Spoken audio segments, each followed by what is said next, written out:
So we discussed the basics of conservation law in our last lecture, and now just let's focus on conservation law and quantum mechanics.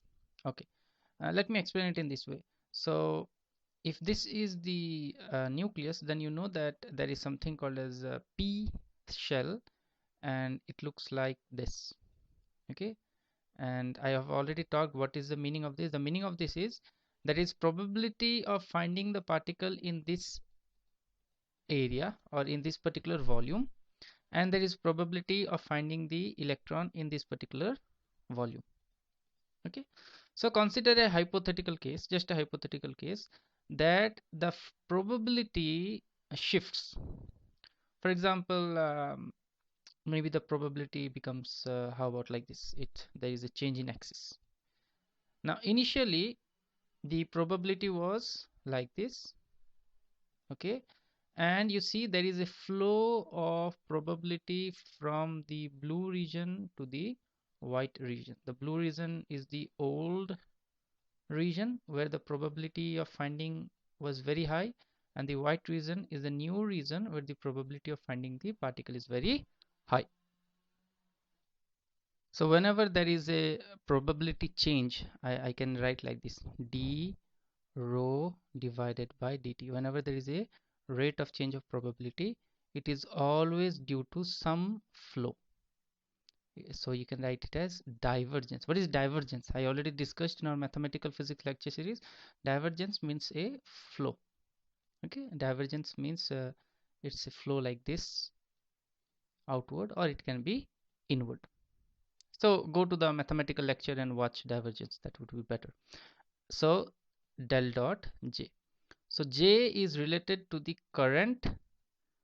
Okay, this current causes the change in probability, and always current is related to flow. Whenever something flows, we say there is a current. Now the question is how to derive J in quantum mechanics. Okay, what is the idea? Okay, so let me do it in 3D. If you do not understand, then you try it yourself in 1D, and I will tell you how. So let us write Schrodinger equation in 3D. So it is I H cross. Now since we are writing in 3D, so it is d by dt of psi, and psi will be a function of r vector because we are writing in 3D, and t. Okay, equals minus h cross square divided by 2m. Now since we are doing in 3D, so there will be Laplacian del square psi, and psi will be a function of vector r and t, and let's put a potential. So even if you don't put potential, it's okay, but for completeness we can put potential v. Now v will be a function of r and t. So maybe our potential is such that it depends on time, so we are taking general case, into psi of r and t. Okay, so now I will do some particular tricks. If you want to do it using 1D, then just replace it by del x and apply the same tricks and replace this by psi of x and t. Okay, so it will become easier if you do this for understanding, but I will do in 3D. So let's remove this. Okay, now take the complex conjugate of the entire equation. Complex conjugate means when you complex conjugate, the I goes to minus I. Okay, and when you complex conjugate, since psi is a complex quantity, so psi goes to psi complex conjugate. It's like this. Okay, so what is the complex conjugate of Schrodinger equation? Let me write it. It is minus I. Okay, so this is the complex conjugate of Schrodinger equation. Now we are going to play the trick, the same trick that you can do in 1D. multiply the first equation, the first Schrodinger equation, entirely by psi star, and multiply the second Schrodinger equation entirely by psi, and then subtract them. Okay, so let us see term by term what happens. Let us look at the left hand side, LHS. So in the left hand side, what happens? You have psi star, and you have d divided by dt of psi. So I'm not writing function of r and t. You just keep it in your mind that these psi's are function of r and t. Okay, and of course there is I h cross. So you have to subtract it. What is the second term? The second term is minus I h cross, and since we multiply psi, so psi will be multiplied with d by dt of psi star. Okay, so we are only evaluating the left hand side. So what you do, you take I h cross common.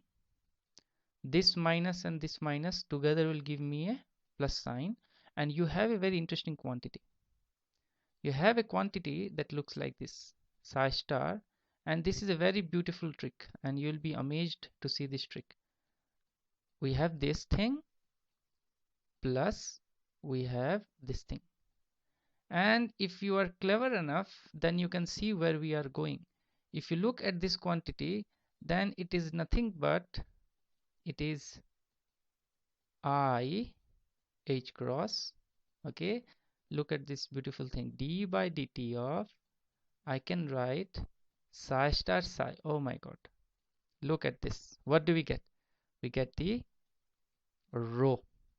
We know that psi star psi is what? It is related to mod of psi square, and mod of psi square is related to probability. Okay, so doing this trick gave us what? It gave us I h cross d rho by dt. Okay, this is okay.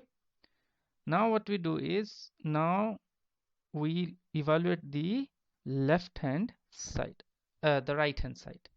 Okay, right hand side is a bit long, so let us do it. I need to skip a bit so that you do it yourself. So do the same trick in the right hand side, multiply and subtract. So when you multiply and subtract, the potential term, they will vanish, and the only thing that will be remaining will look like this after subtracting. Okay, the same thing that we did in left hand side, minus h cross square divided by 2m into psi star and del square psi, so Laplacian psi, and then you will get minus psi Laplacian psi star. This is very easy to do. If you cannot do it in 3D, then do it in 1D. It's just simple differentiation and algebra. Okay, this object can be written in a different way. Now this object here, minus h cross square divided by 2m, and this one can be written as del dot of a particular quantity, which is psi gradient psi star. Oh, maybe yeah, let's so what do we have? We have psi star del psi minus psi gradient of psi star. Okay, so it all depends on how you subtract, whether you subtract this with this or this by this. It's the same thing. Okay, so there is no problem in this.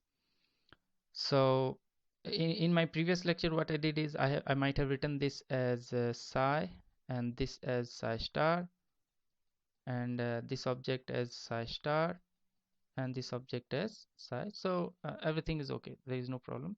So you can just it depends on the way you subtract. Okay, let's see how we subtracted on the left hand side. So on the left hand side, it seems we took the first term and subtracted it from the second term. Okay, let's see what we did on the right hand side. Oh, in the right hand side, yes, we did the first term and subtracted it from the second term. Now I think we are correct. Everything looks good, no problem. Everything looks good.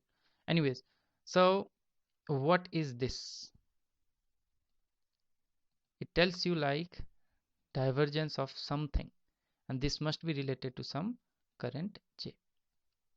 So this is the J we were talking about in our last lecture. This is the quantum mechanical flow. And we are going to use this J in studying scattering. When we study like potential step, the reflection and transmission coefficients will be related to J, because we will be talking about particles which are moving. So when the particles which are moving, it means there is some current which is taking the particle from one position to another position, and hence the probability of finding here and the probability of finding here is going to change. Okay, so when we study these kind of particles which are moving and suddenly they get a potential barrier or something, and this all mechanism will be learned in terms of J. Okay, so when you do that you will understand, but I hope now you understand the power of this formula. Okay, so this side what we have, this side we have I h cross d rho by dt, and this side we have minus h cross square divided by 2m into del dot j. This can be simplified. H cross will bring one h cross here. When minus will come here, it will be plus I. Okay, so what do we have? We have I h cross divided by 2